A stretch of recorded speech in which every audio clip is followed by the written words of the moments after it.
와라! 제품 리뷰나 꿀템 리뷰 같은 것도 하겠지만 조금 인생과 관련된 이야기도 하나씩 풀어가 보려고 합니다. 원하시는 내용을 댓글로 남겨주시면 제가 참고해서 영상을 만들 거고, 자, 일단 오늘 첫 번째 시작을 해보도록 할게요. 예전부터도 마찬가지였지만 요새는 특히 꿈이라는 걸 갖고 사는 청년들이 없는 것 같아요. 특히 10대, 20대 때 꿈을 찾지 못하고 30대 중반이 돼서야 꿈을 찾으려고 노력을 하면서 방황하시는 분들도 꽤 많습니다. 꿈을 찾는다는 게 방황한다고 표현하기는 조금 애매하기는 하지만 진작 20대 때, 10대 때 찾았다면 더 좋았겠죠. 꿈을 찾는 방법에는 여러 가지 루트가 있기 때문에 한 가지 정답을 말씀드릴 순 없지만 오늘은 제 이야기를 해보려고 합니다. 제가 꿈을 찾았던 저의 이야기 말이죠. 저는 대학교를 재수를 했어요. 학창시절 성적이 꽤 잘 나오던 아이였고, 그러다 보니까 제가 재수를 한다는 거에 대한 상상은 하지도 못하고 있었습니다. 그런데 이게 웬걸, 시험을 망쳤으면 재수를 해야죠. 내가 원하던, 내가 생각하던 대학에 가지 못했기 때문에 울며 겨자 먹기로 재수를 시작을 했습니다.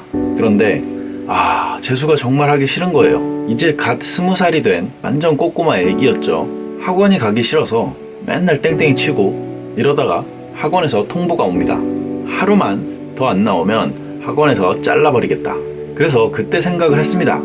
지금 생각하면 정말 재수라는 거는 아무것도 아닌 시련이라고 하기도 뭐한 그런 경험이지만 그 당시 20살의 어린 꼬꼬마 입장에서는 정말 하늘이 무너져 내리는 그런 시련이었죠. 그래서 막 죽고 싶었어요.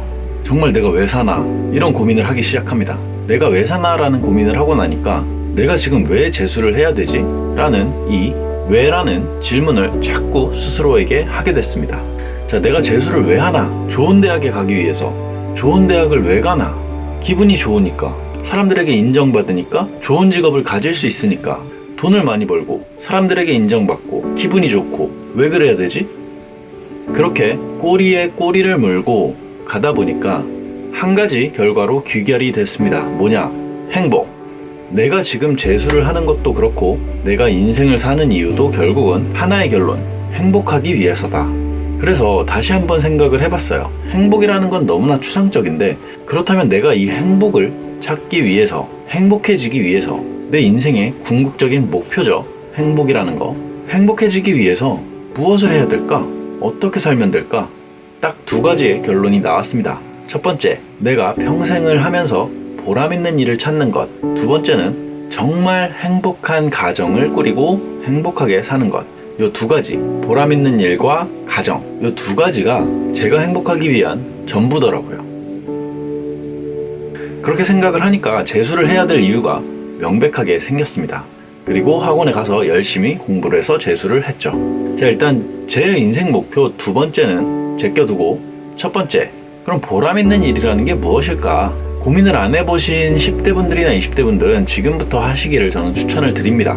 대부분 이런 생각이 없이 살아가시는 것 같아요. 눈을 감고 머릿속으로 생각을 한번 해보세요. 일단 가장 일반적인 직장인, 그냥 회사 나가서 일하고 퇴근하고 월급 받고 이렇게, 이 모습을 상상을 해보세요. 평생을 내가 이 일을 하면서 산다. 감당이 되시나요? 감당이 되시는 분도 있고 안 되시는 분도 있으실 거예요.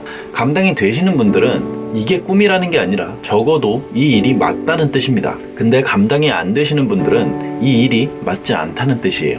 이게 감당이 안 되시는 분들이 직장으로 아무리 좋은 대기업이라도 취업해서 다니시다 보면 30대 중반쯤 와서 현타가 옵니다. 내가 이거 왜 하고 있지? 내 꿈을 찾아야 되는 거 아닌가?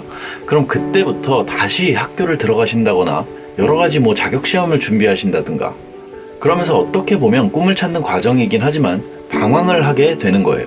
이런 분들은 머릿속으로 자기가 생각하는 직업, 원하는 직업, 의사든 약사든 변호사든 잘 한번 생각을 해보세요. 이 직업들, 이 외에 전문 직업들, 아니면 사업을 한다든지 강사를 한다든지, 내가 이 일을 평생 한다고 생각을 했을 때 가슴이 턱 막혀오면 안 됩니다. 행복하고 즐겁고 보람이 느껴질 것 같다 라는 생각이 들어야 돼요. 이 그룹은 이렇게 꿈을 찾으시면 됩니다. 첫 번째 그룹, 내가 평생 회사 생활을 하면서 산다고 해도 크게 가슴이 턱 막혀 온다거나 내가 왜 그렇게 살아야 되지? 내가 왜 회사를 위해 일을 해야 되지? 라는 생각이 들지 않고 그냥 그래? 회사 다니면서 돈도 벌고 좋지? 라고 생각하시는 분들은 회사 생활을 하셔도 됩니다. 그러나 그것이 꿈이라고 할 수는 없겠죠. 물론 꿈인 분들도 있습니다. 이런 분들도 마찬가지로 다른 직업들을 한번 생각을 해보세요. 그랬을 때 뭔가 보람이 느껴지고 활력이 느껴지는 직업이 있을 거예요. 평생을 그 일을 하면서 산다고 생각을 하시는 게 가장 중요한 포인트입니다. 근데 꿈이라는 거는 항상 직업으로 수렴될 수 있는 것은 아니에요. 나는 그냥 직장 생활하면서 일반 회사원으로서 돈을 벌면서 세계 여행을 다니고 싶다. 취미 생활을 여러 개를 하고 싶다. 민간 자격증을 여러 개를 따면서 소소한 행복과 보람을 느끼고 싶다. 라고 하시는 분들은 그것이 꿈이 될 수 있는 겁니다. 그렇다면 이분들에게는 일반 회사 생활은 그저 꿈을 이루기 위한 하나의 수단일 뿐인 거예요. 그렇다면 회사 생활 열심히 하고 돈 열심히 벌어서 이 돈을 가지고 내 꿈을 이루기 위해서 취미 생활이든 해외여행이든 등등등 이 꿈을 이루기 위해서 회사 생활에서 번 돈을 가지고 투자를 하시면 됩니다. 그럼 이분들도 꿈을 이루시는 거죠. 그래서 일반 회사 생활을 머릿속으로 그려봤을 때 이 일을 내가 평생을 하면서 살 수 있을까? 무언가 답답함이 턱 올라오시는 분들은 지금 빨리 내가 평생을 보람을 가지면서 할 수 있는 일을 찾아보시는 게 우선입니다. 간단하게 이야기를 해보려고 했는데 주저리 좀 말이 많았어요. 다음번에는 또 다른 주제를 가지고 이야기를 해볼 건데 댓글로 원하시는 주제 같은 게 있으시면 남겨주시면 제가 경험했던 선에서 이렇게 또 영상을 찍어보도록 할게요. 빠이빠이.